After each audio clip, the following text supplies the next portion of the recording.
Hi everyone, Dr. Dan Lawrence here, Associate Professor of Writing, and we're reading from Plato's Phaedrus today, an ancient Greek dialogue. I have it in translation from Nehemas and Woodruff, a more recent translation. It has a nice modern, contemporary into the English from the ancient Greek. And I'm looking at this central theme of madness in the dialogue, which is you must understand this passage about madness to interpret the dialogue properly, to even understand the logic of it, if you don't focus on this core theme of madness. But more importantly, this is becoming increasingly significant to my thought. Madness was not a passing idea for Socrates, or as we have Socrates here in Plato. So remember, your Stephanus numbers are just going to be running down usually that left-hand margin, and it's a universal numbering system for Platonic dialogues so that we can talk about the same places. So I'm at 244a. I'm going to be rolling through 244a, b, c, d, moving down a little bit through there. Now, importantly, what's happening is Socrates has just been woken up by his daemon. His conscience has just kind of snapped him out of this sleepy stupor he thinks he was in, and he has been now divinely inspired to speak the truth, he thinks. And he's refuting this argument that Phaedrus has made via the speech from Lysias or Lysias. Okay, so Socrates at 244a says, there's no truth to that story, that when a lover is available, you should give your favors to a man who doesn't love you instead, because he is in control of himself, while the lover has lost his head. So that means that was Phaedrus says in that first speech in the dialogue, that was the main argument, was don't fall in love with someone, don't take a lover for yourself who is truly in love, because they must be insane. Love is insanity, love is madness. We still have that idea in contemporary thought. Look at any rom-com film where, you have the person who's madly in love and they're like throwing pebbles at the person's window at 2 a.m, trying to get their attention, right? This kind of falling in love, falling madly in love. We still have this idea. But wait, Socrates says, that would have been fine to say if madness were bad, pure and simple. But in fact, the best things we have come from madness when it is given as a gift of the god or the gods. So here we have Socrates saying that no, madness is not something evil. Madness is not something to be avoided. Madness is something to celebrate. Madness is something to invigorate us, to give us, well, all these gifts that he's then going to enumerate. And I love this because, we're gaining this social, contemporary, public consciousness about neurodiversity, about mental health, about the individual experience of reality that each of us has from our subjective position. Here is a key to an ancient understanding of the celebration of madness and its relationship to philosophy and its relationship to understanding the truth about reality. Here we go. The prophetess of Delphi and the priestesses at Dodona are out of their minds when they perform that fine work of theirs for all of Greece, either for an individual person or for a whole city. But they accomplish little or nothing when they are in control of themselves, that gift of prophecy. We will not mention the Sibyl or the others who foretell many things by means of God-inspired prophetic trances and give sound guidance to many people. That would take too much time to a point that's obvious to everyone. Because historically, the citizens of Athens would have looked to the oracular, would have looked to the oracles, would have looked to prophecy.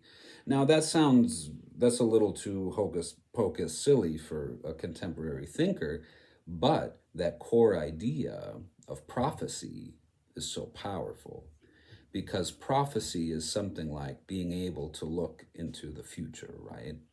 And in a more practical sense, prophecy is what allows us to envision new potentials, new possibilities, new ways to organize life, organize society, organize our civilization. And that I inherit that idea a bit from Jacques Attali in his Noise, the Political Economy of Music, where he explains prophecy just as this kind of opening up, and just as this ability to see ruptures.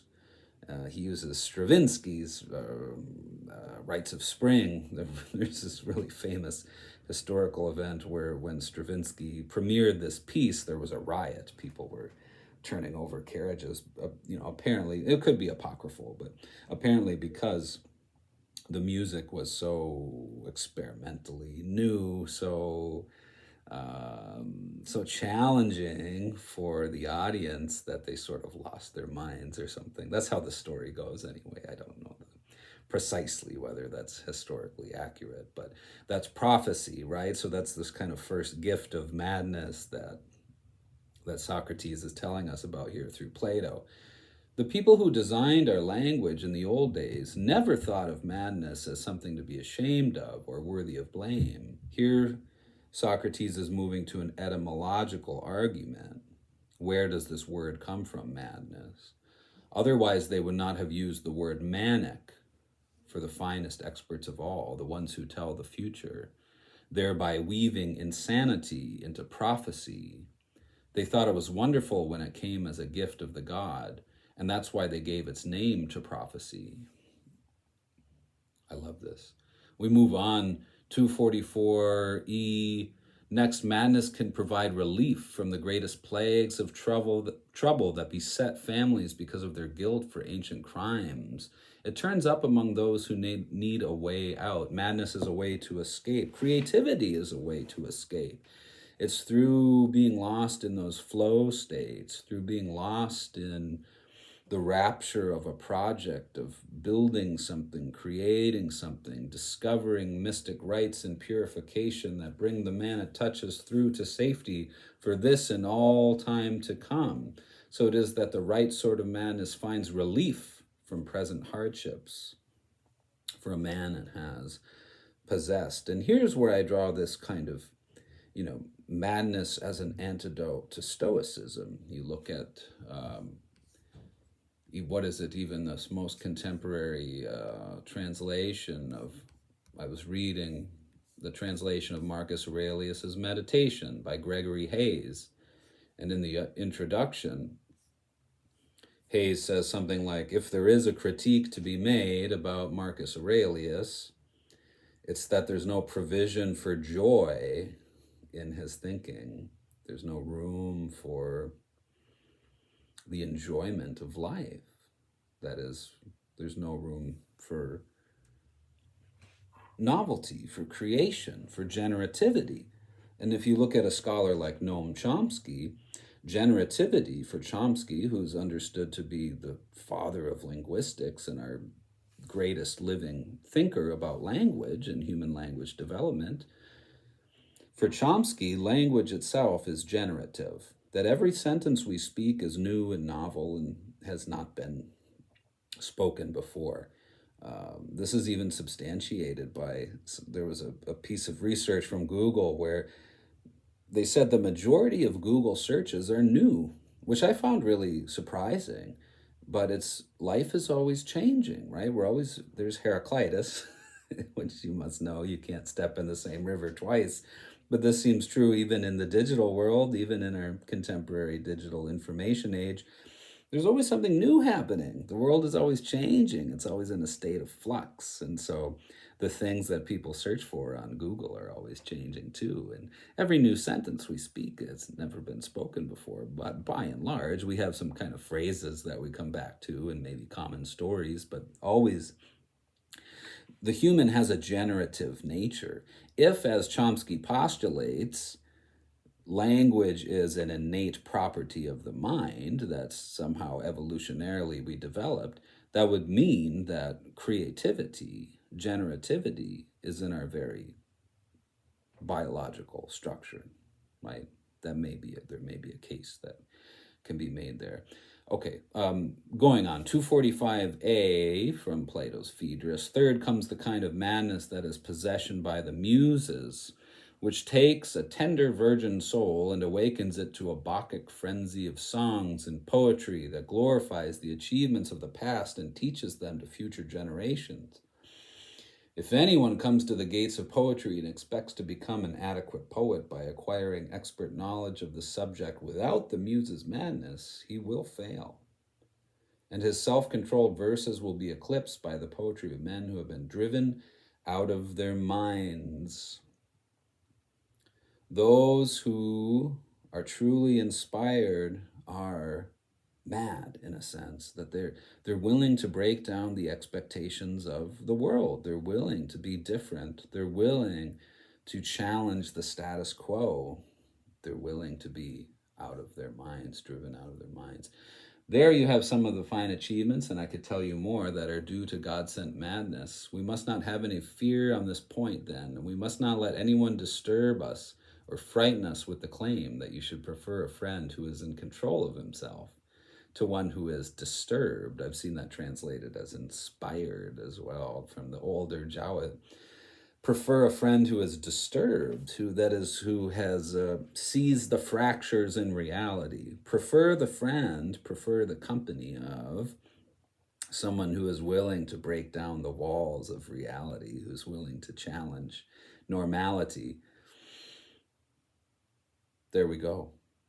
So that's enough for now. I really am trying to keep these a little more brief because I know I have the tendency to go on and on and on. But there is that really central passage around 244 where Socrates begins these divine proofs of madness, and then this is returned to in other places in the text, and it's central to understanding the dialogue. Then they move, right? So there's many subjects. There's many subjects in Plato's Phaedrus. They move on then to the proof of the immortality of the soul, which is a bit wild. It's rather unusual for a contemporary reader, but it's nonetheless interesting to see Socrates try to do this, to try to prove that a soul is immortal. Then moving on, you have the allegory of the chariot, you have the transition to this theme on the relationship between rhetoric and philosophy, rhetoric and truth, that is, the ethics of rhetoric. And then you finally wrap up the dialogue with the myth of Thuth and Socrates talking about writing as a technology and his critical skepticism of this new technology of writing. So again, just exploring one little passage in Plato's Phaedrus that gives us so much life, gives us so much inspiration, gives us these many interpretations, and it's good fun, isn't it? It's very interesting. Have a great day.